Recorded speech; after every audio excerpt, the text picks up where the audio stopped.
దేవుని పరిశుద్ధ నామానికి మహిమ ఘనత ప్రభావాలు కలుగునుగాక. క్రీస్తునందు ప్రియులారా, మీ అందరికీ మన ప్రభు అయిన యేసుక్రీస్తు నామంలో శుభాభివందనాలు తెలియచేస్తున్నాను. దేవుని వాక్యాన్ని మనం చదవటానికి, ధ్యానం చేయటానికి ప్రభు మనకు మరొక మంచి అవకాశం ఇచ్చారు. రండి, పరిశుద్ధ గ్రంథమైన బైబిల్లో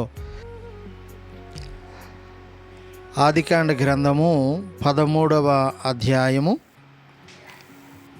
13వ వచనం 14వ వచనం చదువుతాను. సొదొమ మనుషులు దుష్టులను యెహోవా దృష్టికి బహుపాపులనై ఉండిరి.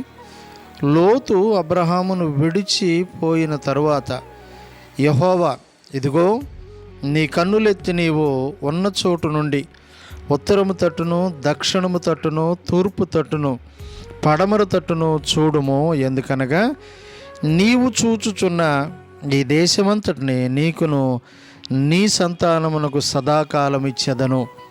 ప్రియులారా, మనము చదువుకున్న ఈ శ్రేష్టమైన మాట మనందరి జీవితంలో ప్రభువు నిశ్చయముగా నెరవేర్చునుగాక. అబ్రహాము లోతు అనబడిన వ్యక్తుల మధ్యలో జరిగిన ఒక సందర్భం ఏంటంటే, ఆదికాండ గ్రంథం 12వ అధ్యాయంలో దేవుడు అబ్రాము అనబడిన ఒక కల్దీయుణ్ణి పిలిచాడు. ఊరు అనబడిన పట్టణం మెస్పొతోమియా అనే ప్రాంతం నుండి పిలిస్తే, ఈ అబ్రహాము అనబడిన లేక అబ్రాము అనబడిన ఈయన దేవుని పిలుపుకు లోబడి లోతును కూడా వెంట పెట్టుకొని వచ్చాడు. లోతు అబ్రహామును బట్టి దేవుడు లోతును కూడా ఆశీర్వదించాడని లేఖనం చెప్తుంది. అయితే లోతు కొద్ది కాలం అయిపోయింది, ఆశీర్వాదం పొందుకున్నాడు. ఎందుకో అబ్రహాము పశువుల కాపర్లకు లోతు పశువుల కాపర్లకి ఘర్షణ జరుగుతుంది, గొడవ జరుగుతుంది, వాదాలు జరుగుతుంటే లోతు, మనం బంధువులం గనక మనిద్దరం ఇట్లా గొడవ పడటం మంచిది కాదు, నీవు కొంచెం దూరంగా ఉంటే బాగుంటుంది, నీవు ఒక దిక్కు నేను ఒక దిక్కు వెళ్తే బాగుంటుందని అబ్రాము సమాధానంతో ఈ మాట చెప్పాడు.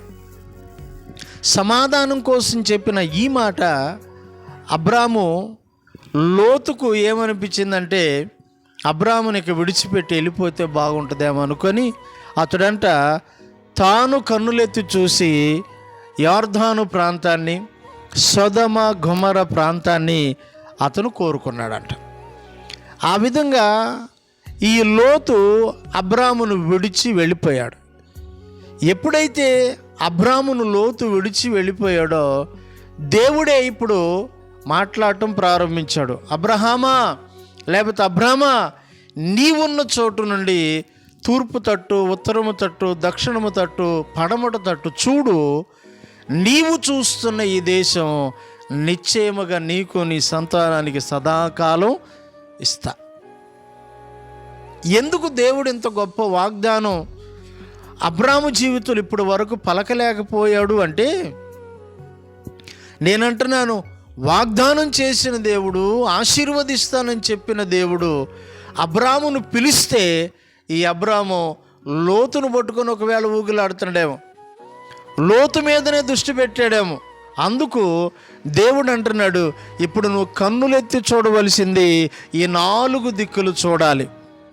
ఎందుకంటే కీర్తనాకారుడు అన్నాడు, నేను కన్నులెత్తి కొండలతోటి చూసినా నాకు సహాయం మాత్రం అక్కడ నుండి రాదు కదా. భూమి ఆకాశములను సృజించిన యెహోవా వలనే నాకు సహాయము కలుగును అన్నాడు ఆయన. మరి దేవుని వలన కలిగే సహాయాన్ని వదులుకొని అబ్రాము ఒకవేళ బంధు ప్రీతితో లోతు మీదనే దృష్టి పెట్టాడేమో, లోతు ఏమైపోతాడో, లోతు ఇప్పుడు నన్ను విడిచి వెళ్ళిపోయాడు అని ఒకవేళ బాధపడుతున్నాడేమో. కానీ దేవుడు పలుకుతున్న శ్రేష్టమైన మాట ఏంటి తెలుసా?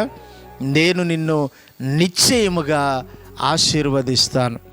దేవుని బిడ్డలారా, లేఖన గ్రంథం చెబుతున్న సత్యం ఏంటి తెలుసా? మనము విడిచిపెట్టవలసిన వాటిని విడిచిపెడితే ఆశీర్వాదాల ప్రవాహం దేవుడు మన మీదకు రప్పిస్తాడు. మనం ఏటిని విడిచిపెట్టాలి?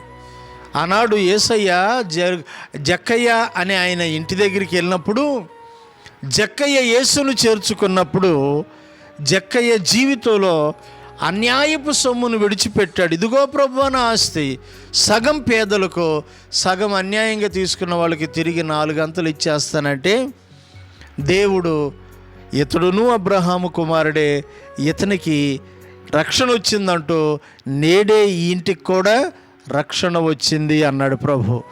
ఇదిగో దుర్మార్గతను నీ గుడారములో నుండి తీసేసుకో అని అన్నాడు. ఇలాగ మన జీవితంలోనైనా, కుటుంబంలోనైనా, వ్యక్తిగతంగానైనా, లేకపోతే ఏ విధంగానైనా మనము తీసివేస్తే, విడిచిపెట్టవలసిన విడిచిపెడితే దేవుడు ఒక గొప్ప ఆశీర్వాదాల ప్రవాహం మన యొద్దకు రానివ్వాలని కోరుకుంటున్నాడు. దేవుని పిల్లలుగా మనం నేర్చుకోవాలి. మనం విడిచి గనక రాగలిగితే, ఎందుకంటే అబ్రాము కల్దీయ ప్రాంతాన్ని దేవుని మాట విని విడిచి వచ్చాడు.